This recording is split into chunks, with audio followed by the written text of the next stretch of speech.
Bonjour et bienvenue dans Le Monde Devant Soi, je suis Christophe Caron et chaque semaine nous revenons sur l'actualité politique française ou internationale avec Jean-Marie Colombani, directeur de la publication de Slate.fr, et Alain Frachon, éditorialiste au Monde, spécialiste des questions internationales. Bonjour messieurs. Bonjour Christophe. Bonjour Christophe. Cette semaine fut marquée par la commémoration de la libération du camp d'Auschwitz-Birkenau il y a 75 ans. Des cérémonies ont eu lieu en Pologne, Israël ou en France. Lundi, le président Emmanuel Macron était au mémorial de la Shoah à Paris, où il a inauguré le mur des noms rénové. Ces noms, ce sont ceux des 76 000 juifs et juives déportés entre mars 42 et août 44 par les nazis avec la collaboration du gouvernement de Vichy. L'occasion d'une mise en garde du président. Qui, aujourd'hui, ne voit l'insupportable regain de l'antisémitisme qui rampe dans notre Europe, dans notre pays? Qui ne voit ce mal souterrain progresser, qu'il porte son visage de toujours, ou qu'il emprunte les masques nouveaux de la haine islamiste, de l'antisionisme? Alors nous ne céderons rien. Nous traquerons l'antisémitisme, le racisme sous toutes ses formes. Une semaine plus tôt, c'était à Jérusalem qu'il alertait sur, je cite, l'antisémitisme qui revient. Car oui, l'antisémitisme revient. Les chiffres du ministère de l'Intérieur, publiés le 28 janvier, montrent une augmentation de 27% des faits à caractère antisémite en 2019, 687 contre 541 en 2018. Un sondage publié mi-janvier indiquait par ailleurs qu'un juif sur 3 se sent menacé en France et que 70% d'entre eux disent avoir subi un acte antisémite. À quoi attribuer cette hausse? Comment contenir le phénomène et surtout comment entretenir la mémoire? Pour tenter de répondre à ces questions, nous accueillons aujourd'hui le grand rabbin de France, Raïm Korsia. Bonjour monsieur. Bonjour. Je viens de citer quelques chiffres sur la hausse des actes antisémites. Est-ce que, quand ils ont été publiés, ces chiffres vous ont surpris? Est-ce que vous attendiez à une telle hausse? En fait, on sent, je dirais, l'air du temps. Une sorte de violence dans la société qui est diffuse et qui maintenant ne prend aucun gant, au sens que elle ose s'affirmer, alors que même quand il y avait des agressions antisémites, elles n'étaient pas valorisées. Là maintenant, il y a une sorte de revendication, une sorte d'affirmation sous couvert d'ailleurs souvent d'antisionisme, qui est une façon différente de le revendiquer. Mais la réalité du quotidien, ce sont des hommes, des femmes, des enfants qui sont bousculés, insultés, frappés, et malheureusement l'histoire l'a montré, tués.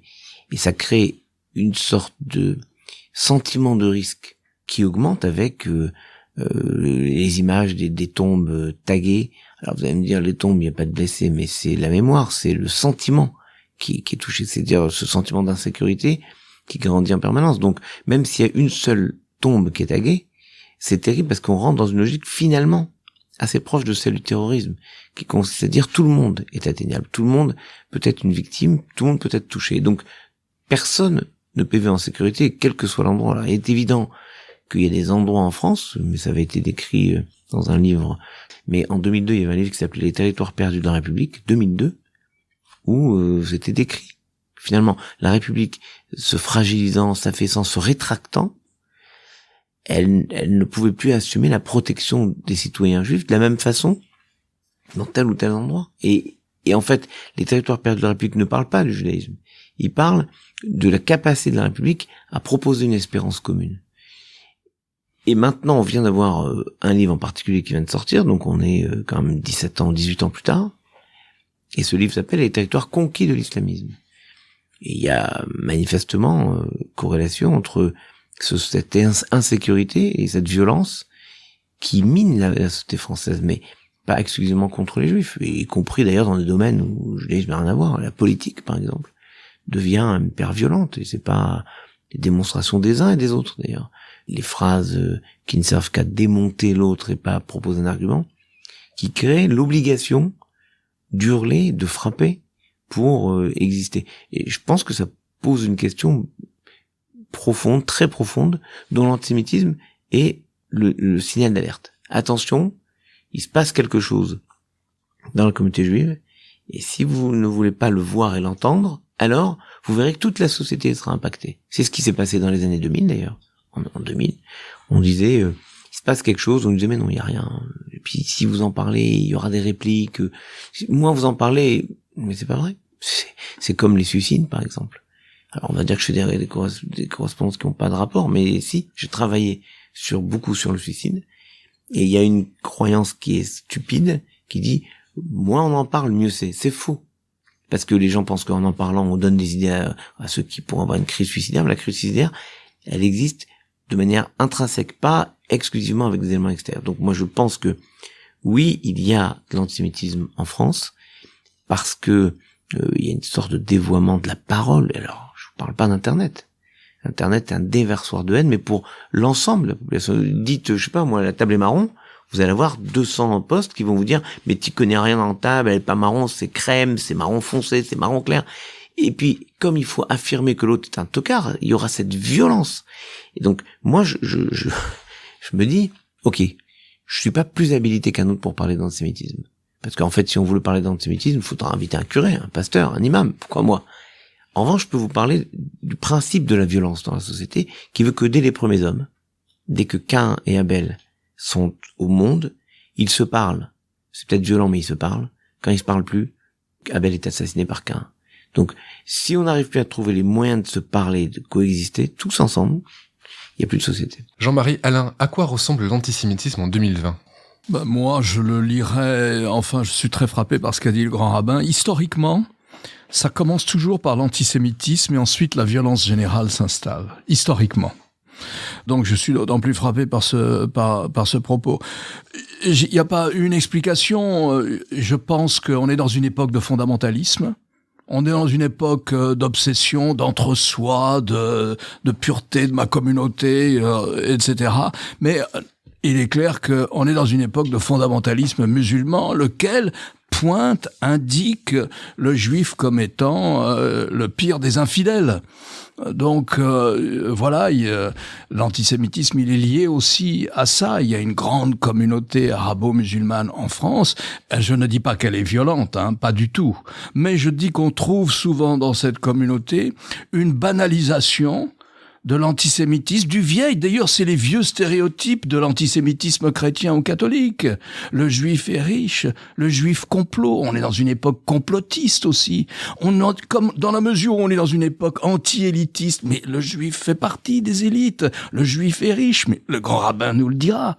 Si on fait un spectre de la communauté juive de France, par exemple, mais le taux de pauvreté est le même qu'ailleurs, que dans l'ensemble de la communauté nationale. Il y a 30 000 personnes c'est une sous communauté. Le seuil de pauvreté. Voilà ce que c'est que la réalité de la communauté juive de France. Tout au long de l'année. Voilà. Donc, si vous voulez, moi, je mettrais ça, le fondamentalisme, les ravages de l'islamisme dans la communauté musulmane. On le voit bien avec le nombre de jeunes qui sont partis faire le djihad, le complotisme, et puis voilà, ils ont leur instrument maintenant, ils ont leurs médias, leur technologie. Jean-Marie Alain parle d'un antisémitisme plutôt religieux, il y a aussi un antisémitisme politique. Bien sûr, qui était constant dans l'histoire et qui a culminé au moment de Vichy en France. Il y a un vieil antisémitisme d'extrême droite qui est toujours présent et qui est toujours prêt à se réveiller.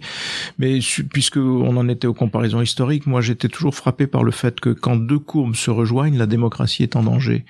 L'anti-élitisme et le racisme et l'antisémitisme, c'est la pointe avancée du racisme. On peut pas séparer d'ailleurs en fait l'un de l'autre. Quand ces deux courbes se croisent, la démocratie est en danger. Et on voit ces deux courbes se croiser dans un certain nombre de nos pays. Je pense à la Hongrie par exemple, qui est l'exemple le plus frappant.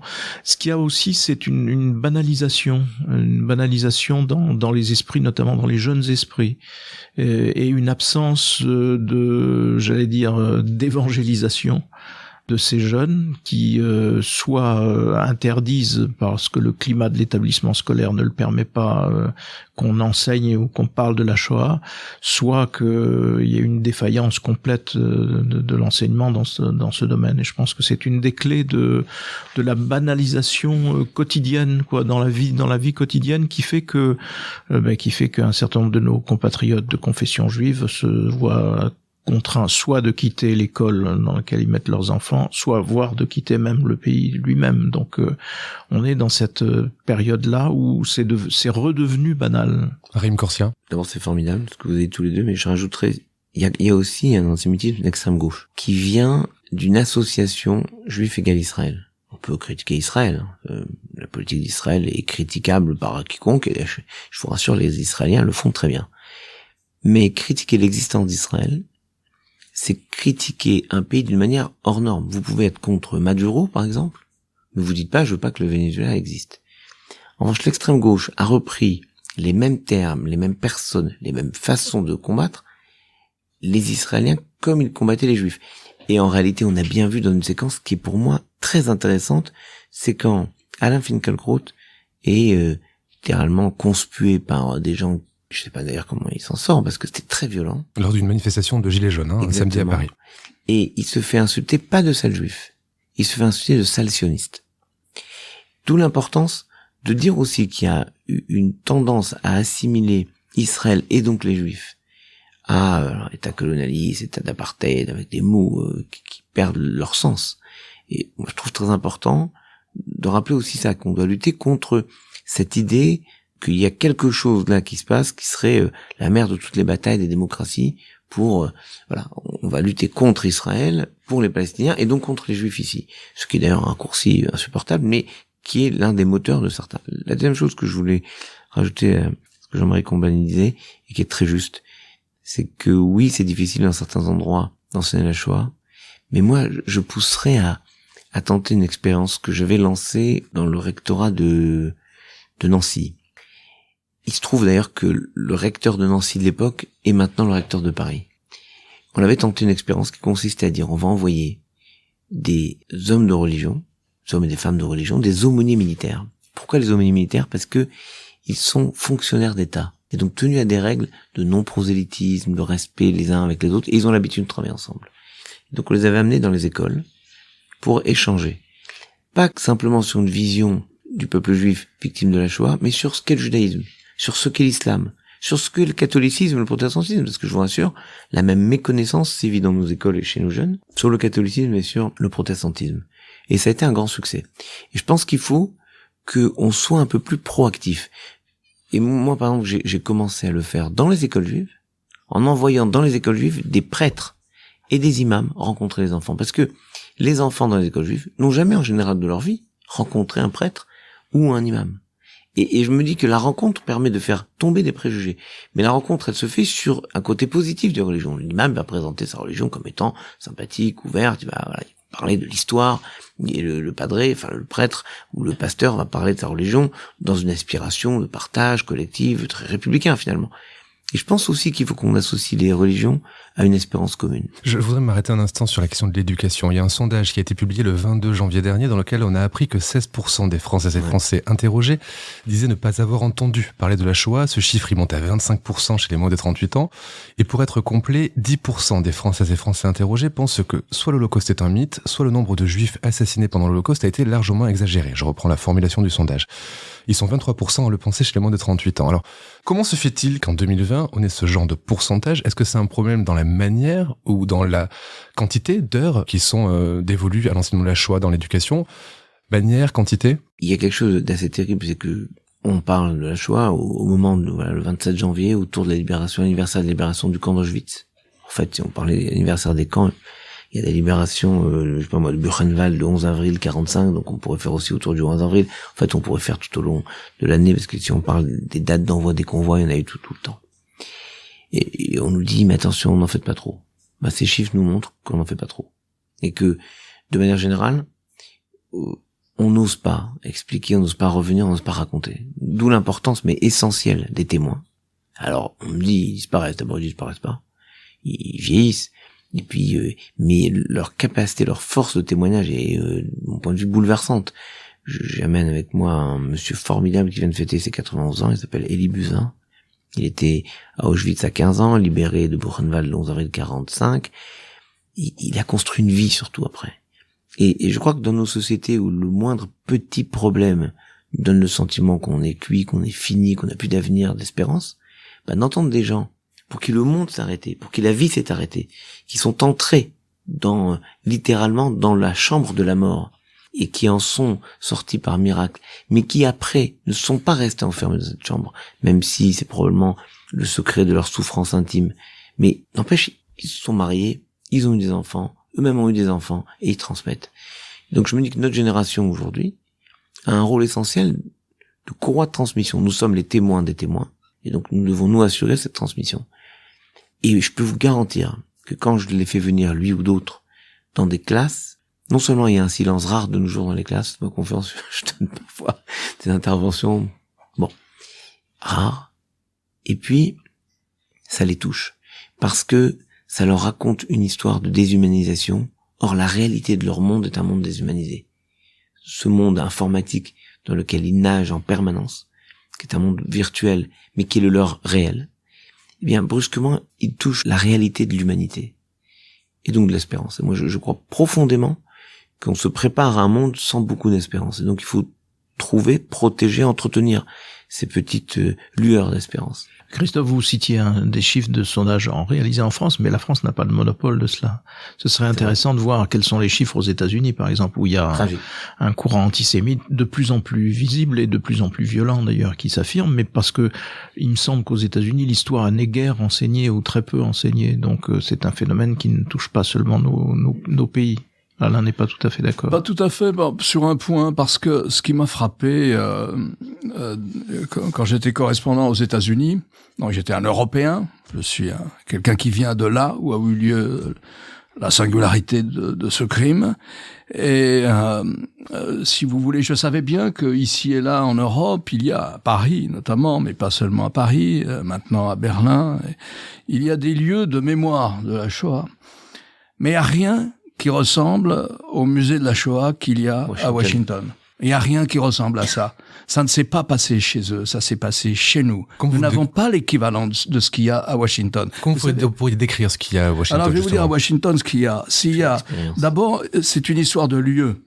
À Washington, c'est la ville du pouvoir américain. Et donc, les centres du pouvoir américain sont disposés autour de ce qu'on appelle le lawn, une sorte de gigantesque prairie. Il y a le Congrès, la Cour suprême, la Maison Blanche, la statue de Einstein, le département d'État, et un ou deux musées qui sont des musées clés dans l'histoire. Et puis, et là, il y a le musée de l'aviation, absolument, et autour, comme étant un des lieux de mémoire ou de pouvoir de la République américaine, il y a le musée de la Shoah. Je me souviens plus exactement quel est son nom.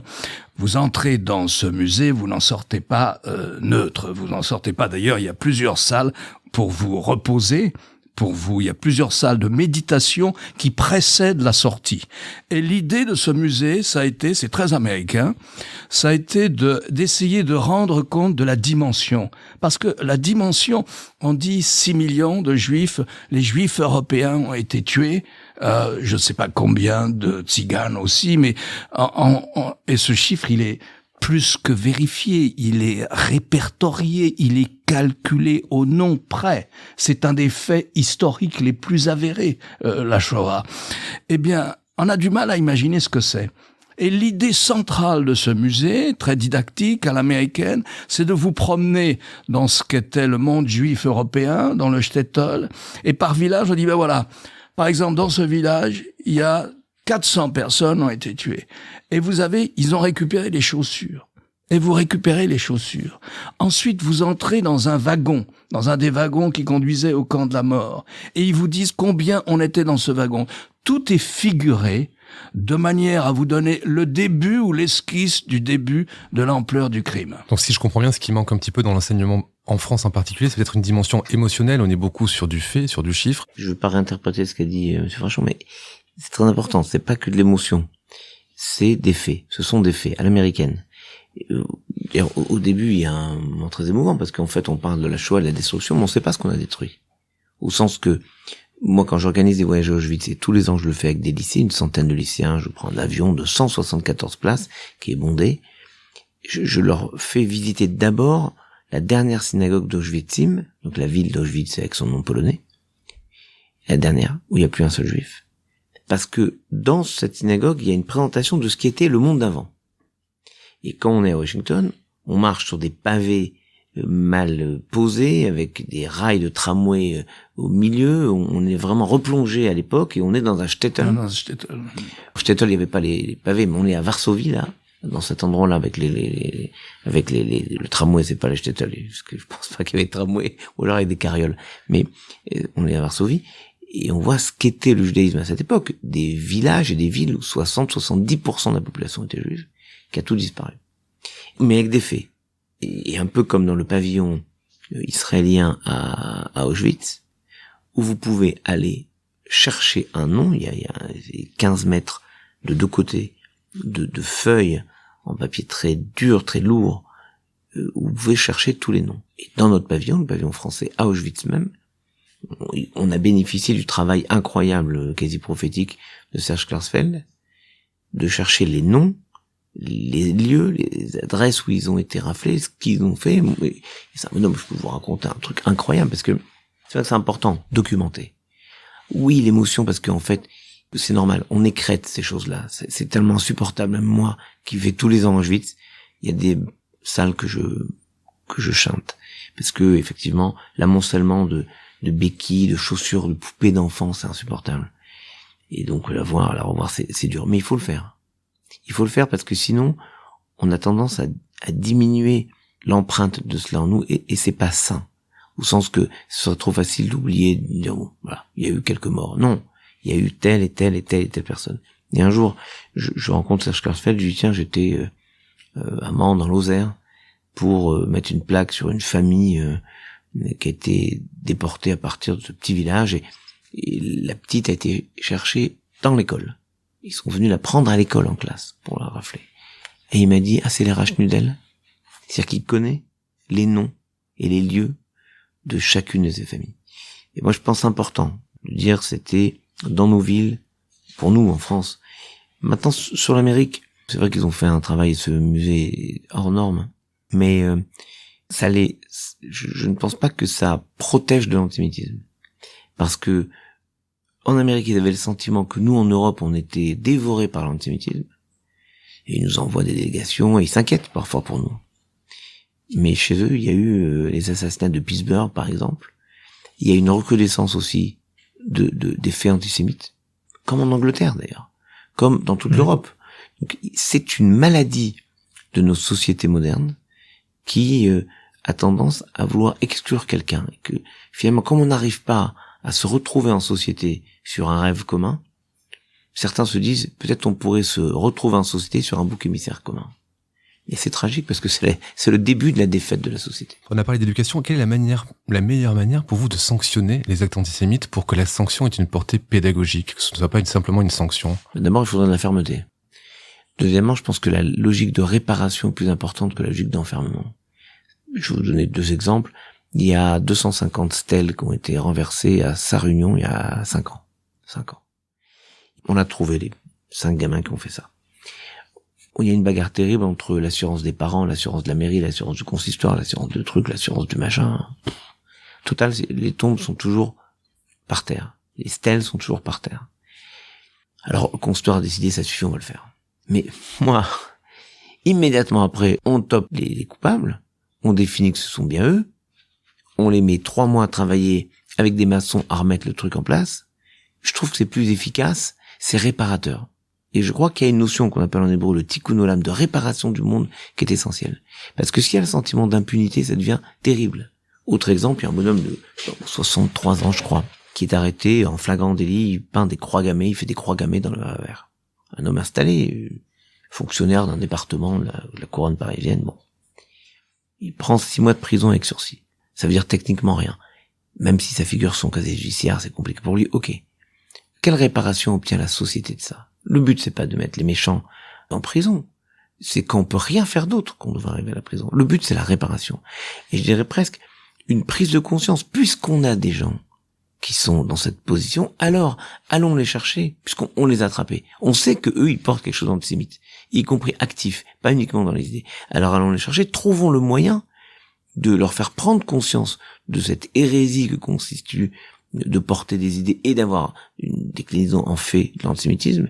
Et donc, on pourrait imaginer qu'ils encadrent des jeunes qui disaient, je sais pas, quelque chose, mais en tout cas, qui soit, 1, de l'ordre de la fermeté, 2, de l'ordre de la réparation. Et c'est pas le cas aujourd'hui, parce qu'on sait pas quoi faire. On sait pas comment faire. Je reste sur les actes antisémites, j'en pensais à un particulièrement grave, qui est le meurtre de Sarah Halimi. Vous avez écrit fin décembre une tribune interpellant la garde des Sceaux.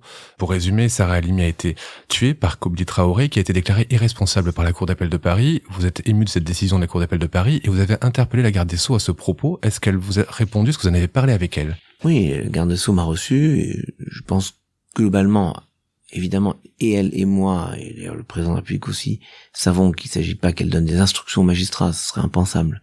Et on veut surtout pas ça. Mais il y a une sorte d'oxymore judiciaire qu'il faut qu'on m'explique. La justice a reconnu que cet homme, oui, tué, c'est un mot très faible, a massacré, a tabassé pendant un long moment, puis a défenestré cette pauvre femme, et il le dit lui-même, c'est quand j'ai vu le chandelier, le candélabre, chez elle que la crise m'a pris. Donc la justice reconnaît l'antisémitisme. Mais la même justice dit, il n'est pas responsable. Moi je pose la question, s'il est assez responsable pour être antisémite, alors pourquoi on le déclare irresponsable quand à juger les faits? Et si on me dit qu'il est responsable, comment on peut dire qu'il est antisémite? Donc moi je ne dis pas, il y a deux choses que je ne dis pas. Un, je ne veux pas, et personne ne veut que la ministre donne des instructions aux magistrats, dites ça, faites ça. Personne. Deux, ce qu'on demande c'est simplement qu'il y ait un procès, que les faits soient établis. Et une fois qu'on fait le procès, on ne déroge pas au principe sacro-saint de notre droit depuis les Lumières. On ne juge pas les fous. C'est-à-dire qu'on ne juge pas quelqu'un qui n'est pas responsable. Mais comme il y a déjà un débat entre les spécialistes sur altération ou abolition de son discernement, on peut faire le procès, qui est un moment presque sacré de notre équilibre républicain, où la justice dit la vérité, et qu'à la fin le magistrat décide qu'il n'était pas responsable à cet instant, et que on ne le condamne pas, et on ne met pas de peine, mais au moins on a établi les faits.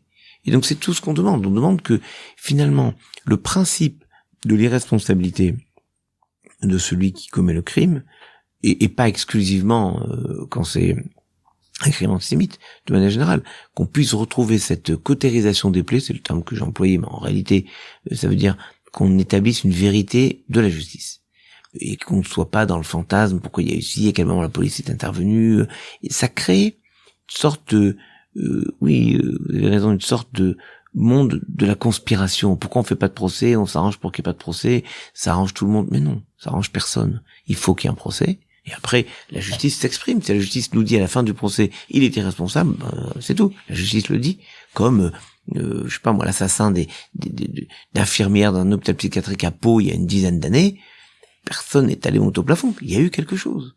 Il y a un procès, on établit les faits. En tout cas, je pense que la loi de 2008 qui a proposé qu'il se tienne quelque chose, c'est-à-dire que la justice dise quelque chose dans un débat contradictoire, puisqu'on est passé d'une décision qui revenait au seul juge d'instruction à un débat dans la chambre d'instruction, un débat contradictoire, je pense qu'il faut aller au bout de la logique et qu'on fasse un procès, et qu'on dise au cours de ce procès, voilà le cheminement qui amène quelqu'un à poser un acte terrible antisémite, mais un acte terrible, et donc il faut savoir comment essayer de lutter contre ça, parce que si on n'établit pas les faits, si on ne dit pas les choses, on ne peut pas lutter contre. Oui, la loi 2008 qui revenait sur la manière dont on jugeait les personnes qui étaient considérées comme irresponsables à cause de folie, par exemple. Tout à l'heure, Jean-Marie et Raïm Corsia, vous avez parlé de la montée de l'antisémitisme en Europe et aux États-Unis. Alain, j'avais une question. Est-ce que pour vous, cette montée de l'antisémitisme est liée à une autre montée qui est celle des populismes ? On a parlé des États-Unis et c'est vrai que, moi j'interprète Trump comme l'émergence, la victoire, d'une manière de victoire du populisme aux États-Unis, dans la mesure où il y a un bouc émissaire, c'est toujours l'autre, c'est toujours l'étranger, l'Amérique est toujours victime de l'étranger. Et c'est vrai que depuis 3 ou 4 ans, les faits antisémites violents, j'entends, pas seulement Pittsburgh, mais il y en a eu d'autres sur la côte Est, notamment. Compris à New York. À New York aussi. C'est vrai qu'ils ont monté. Brooklyn. On peut dire la même chose en France aussi. Je veux dire, il y a la montée de partis protestataires à l'extrême droite et à l'extrême gauche, et elle s'accompagne d'une recrudescence de l'antisémitisme.